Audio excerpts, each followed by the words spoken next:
Kia ora everyone, I'm Ella from Dig Deep Gardening for Life. Welcome to our Dig Deep garden. Today I'm going to be making a fun and funky creative potted station garden thing for my mint, or at least two of my mint plants. I have a few different kinds. If you've grown mint before, you will know that it will just take over the garden if you let it, so it's best to keep it confined. Some people recommend burying a pot with your mint, but I find because of the shoots it sends out and it roots at each node, it will just spread out and over, or down and under if it can. If there's any holes or any way for it to escape, it will, and you've really got to keep on top of it. It doesn't take very long before it takes over gardens. So I'm going to put mine in this, which is a dual drink dispenser that I got from Kmart. I can't remember the exact cost of it. I think it was about $12. I remember seeing it thinking, oh, that's so cool, I'll definitely use that. Maybe about 3 years ago, and it has sat in the cupboard. So I've assembled it now. Took some minor assembly, really just screwing these little plastic parts in. These are plastic, don't be fooled, but they'll fare alright, at least in the short term in the garden.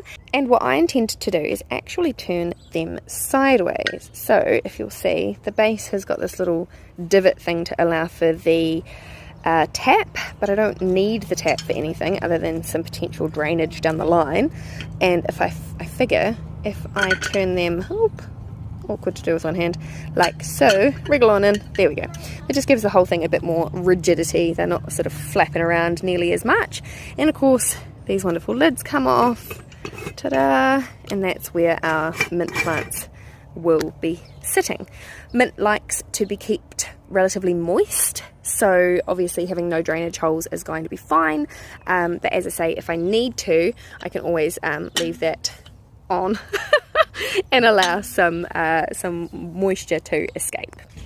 I think the mint's going to be very happy in these. Alright, let's get potting.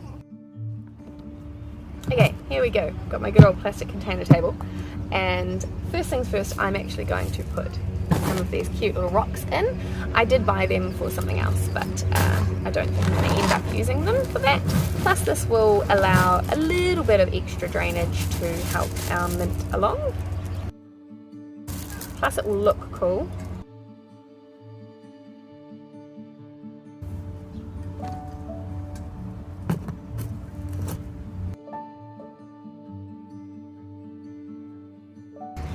Next, I am going to use some very coarse, rich compost. As you can see, it's nice and black. It's partly because it is a little bit wet, which is ideal for planting.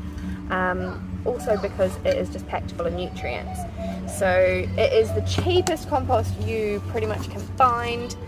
A bag, a reasonable sized bag, costs about $10, and it's loaded full of organic matter, which the mint will love.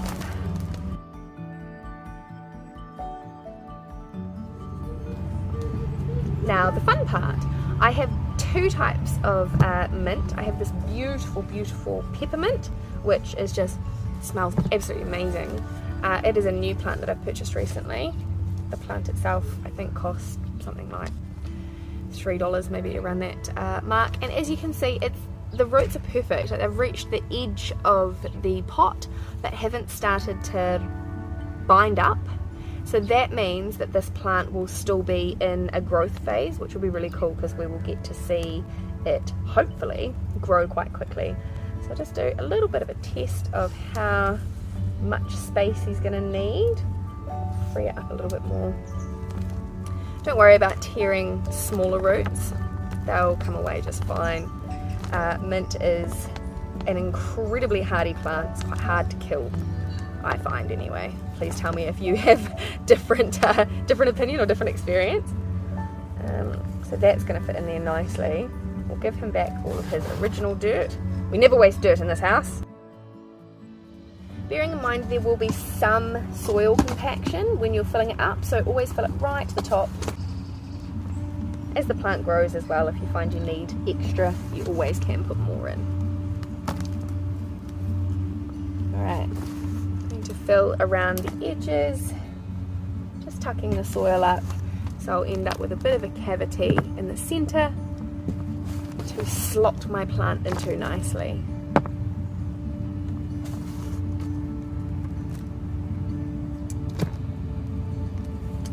Wonderful. Excellent, so that fits really well. And I'll just put a little bit extra around the top of him. As I say, he's going to sink anyway, which again won't be a problem for the mint at all.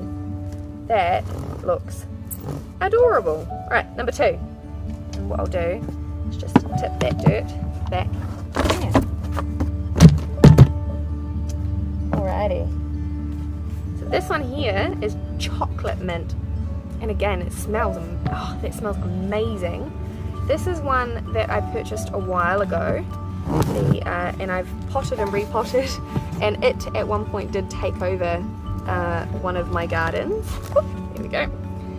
Oh yes, excellent, look at that. So same thing, this mint is very much in a growth phase. You can see really good little roots sneaking out. Just tipping that, I don't know if you can see that, just taking the dirt off the top there, tipping it back into my dirt container. We don't waste dirt. Oh, dirt, soil, whatever you want to call it. I'm actually going to take a little bit more off this guy. Ah, here we go. Perfect. I can show you why mint is such a pain. So these here, see how it's got all these wonderful fine roots, and then it's got these shoots. So these shoots will become their own plants. Oh, I don't know if I can show you that. Hopefully that's in focus. This one here is actually got quite successful roots already. So I could, maybe not at this quite juvenile stage, but I could just about take that off and turn it into its own plant, I'd say in the next few days. But all of those are going to come up and turn into their own plants, regardless of how deep I bury them. So that's quite exciting. So let's have a look at this guy. We are going to focus primarily on the main green plant. We want him to live.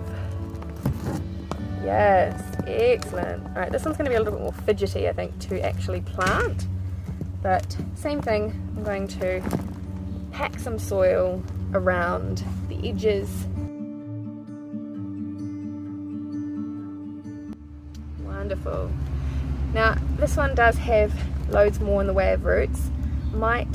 To stop it getting root bound, I'm actually just going to snap that off.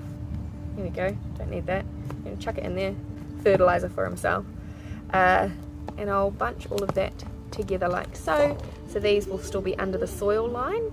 And I think that's how he'll go in, just like that. Excellent. A little bit more dirt for him. What we don't want is the roots having to come up on themselves like that. They want to go down, and that's just a safe bet for all plants, not just mint. Although if you're going to screw it up, mint's the plant to screw it up on, because mint doesn't really care. Mint will not die.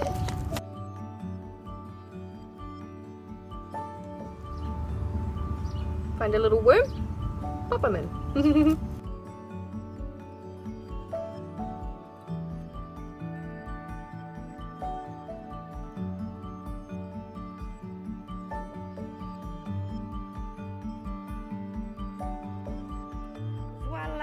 There we go. How cute is that? Hey little guys. Excellent. I'm really pleased with that, and of course I'll give them a very delicate little spritz just because they've been transplanted. I'm not too worried about putting too much moisture in there. Mint really doesn't like to dry out. We know this, but it's not likely they will in these containers. And hopefully it will last a good long while. As you saw, both the plants only have roots to about here, so they've got loads and loads of room to grow, and even cooler, hopefully we'll be able to see those roots through the glass. It'll be interesting.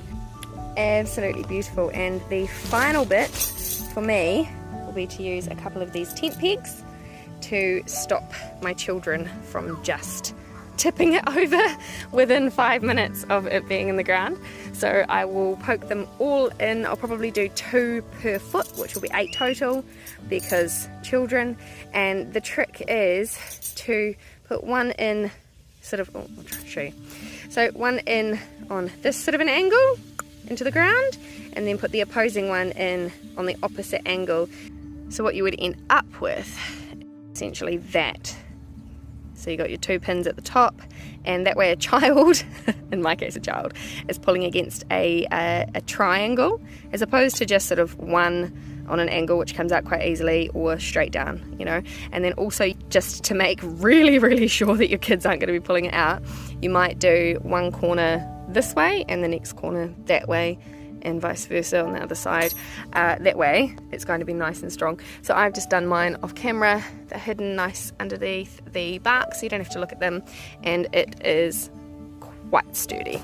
Not too worried about them bowling that off, especially not by accident, and we'll be teaching them not to do it on purpose. Not 100% sure what I'm going to do with these lids, but they look pretty cool, and I'm sure I'll find a use for them somewhere. They're certainly not going in the rubbish. And there we have it, a nice little accent to the entrance of our passion fruit tunnel. They will look amazing when the plants are a little bit more established and start spilling over, and of course they will act as a great companion plant for the lemon, the nearby lime, and the passion fruit itself. I love it. Yay! Thank you guys so much for watching. If you got value from this video, which I hope that you did, please give it a like, leave me a comment, and of course hit that subscribe button so that I can help you regularly with sustainable, primarily edible gardening, and of course, as always, free, or as free as possible. Head over to our Facebook page if you are that way inclined. I'll chuck a link in the description. Thanks again, and I will see you next time.